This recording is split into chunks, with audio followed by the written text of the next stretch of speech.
The opening scene features a university professor, Julian, who is delivering a lecture to his students about Neanderthals. During the lecture, he reveals that the world's only non-fossilized remains of a Neanderthal were discovered by his boss, Dr. Godwin Thomas, on this very campus, and the specimen was named William. At the end of his class, Julian suggests that they can use William's DNA to create a living Neanderthal, even in this era. Meanwhile, a medical doctor, Barbara Sullivan, who is also a PhD holder in reproductive endocrinology, becomes intrigued by his lecture. She goes to meet him in a restaurant later that evening and initiates a discussion regarding the possibility of cloning William. She says that the process won't be easy, but it's still possible. Amidst their discussion, Barbara questions why he is so curious about Neanderthals. In response, Julian takes her to his lab and shows her a couple stone pieces, one carved by Homo sapiens and one by a Neanderthal. He emphasizes that reviving a Neanderthal could provide invaluable insights,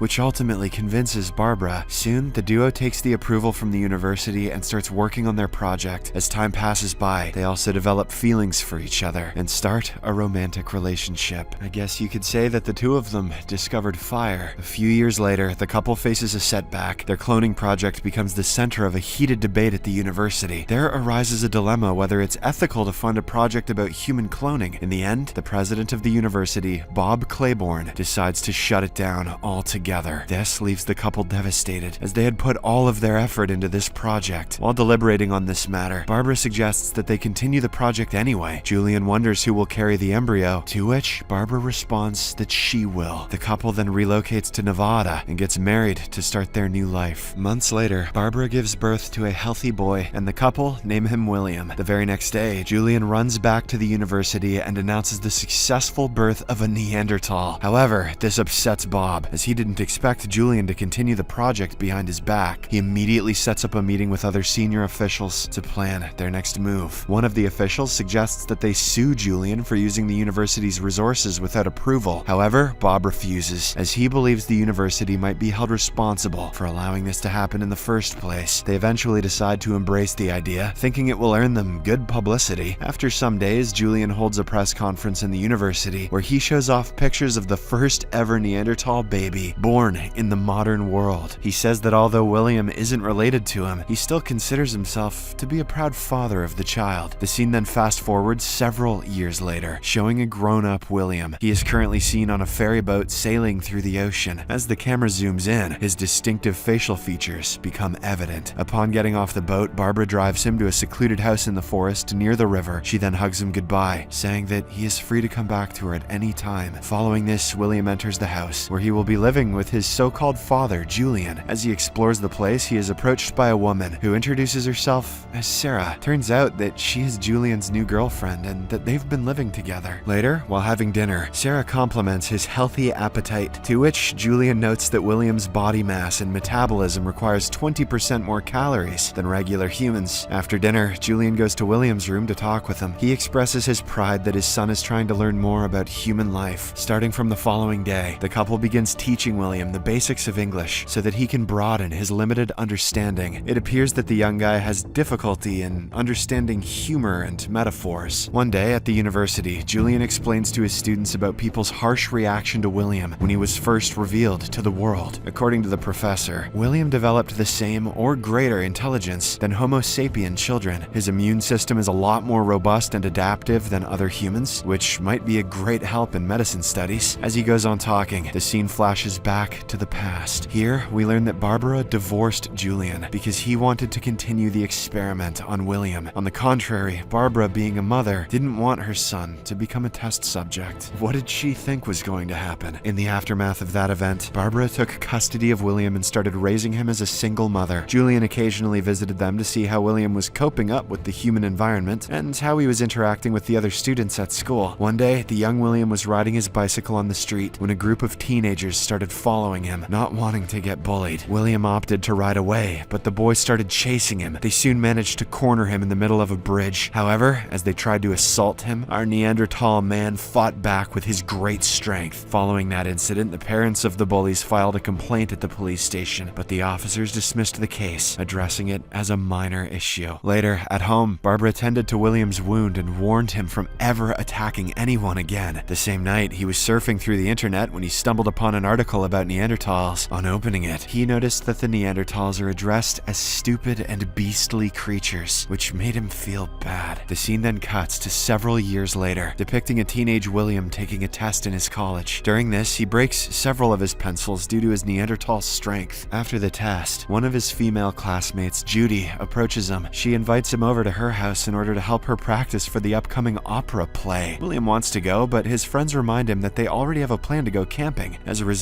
he promises that he will help her once he returns from the trip. After school, William and his friends go camping in the middle of the forest. While they are enjoying the bonfire, they are joined by two strangers. The group then begins talking, and one of William's friends reveals his secret of being a Neanderthal. This leaves the strangers completely shocked and amazed. The woman curiously asks William if he ever wishes to go back to his time, to which he says yes. We then cut to the program day at college, and William is seen helping Judy with her lines before performing in front of the live audience. The play goes smoothly, ending it with a scripted kiss. But even after the curtain falls, William tries to continue kissing, which makes Judy feel uneasy, so she rejects his advances. On the other hand, Julian and Barbara attend a meeting with the college coordinator, who informs them about William's struggle of achieving satisfactory academic results. He also tells them that intensive tutoring will be helpful for the future. But for this, William must resubmit his college application. Julian is enraged upon learning that Barbara withdrew their son's college application without his permission. As a result, a heated argument ensues between the two. Barbara insists that their son simply take a part-time job after he graduates, while Julian wants him to move in with them and explore more of the world. Shortly after, the coordinator intervenes to mention that nobody will be deciding anything for William. According to him, William will decide for himself, as he will turn 18 in a few weeks. That evening, William walks to the beach with his friends to relax. They discuss their college applications and which universities they were accepted to. They also mention Judy, who will be going to Columbia for her further studies. William is clearly upset to hear this, as his future still remains uncertain. Afterwards, he goes home to talk to his parents regarding his future. Julian wants his son to live with them so that they can complete the previous experiment. Barbara objects, but Julian asserts that William's immune system might be the key to helping millions of people. After a while of deliberation, William decides to live with his father under the condition that he be sent to university for further studies. Julian instantly agrees and tells him to prepare for his college application exam. Back in the present, Julian checks William's test and becomes furious, as there is very little improvement in the results. Thus, he lashes out at Sarah, scolding her for not teaching him properly. When William tries to defend her, his father throws the test paper on his face and storms off.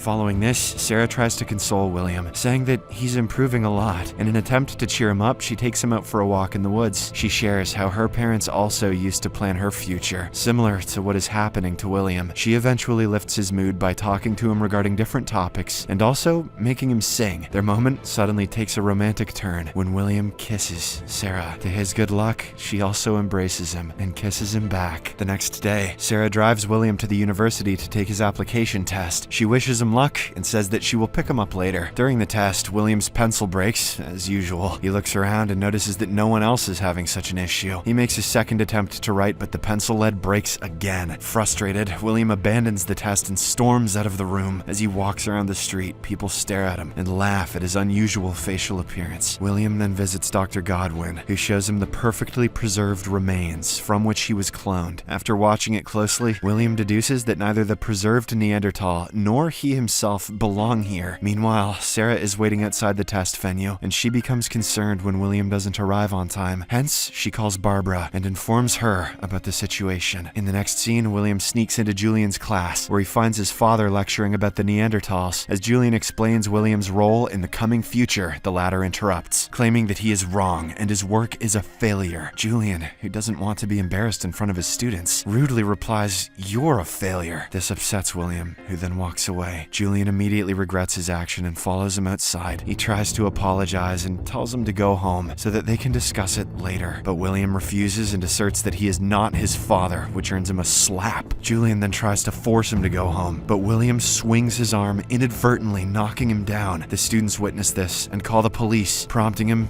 to run away. On the other hand, Sarah and Barbara continue to search, while the police also begin patrolling the area. After a while, Sarah locates him outside the university, but he's caught by the police before she can reach him. She cries out loud as the police presumably shoot William for not complying with them. In the final scene, we see Sarah visiting the dig site of the Neanderthal, who William was cloned from. She has a baby boy in her hands, probably William's child.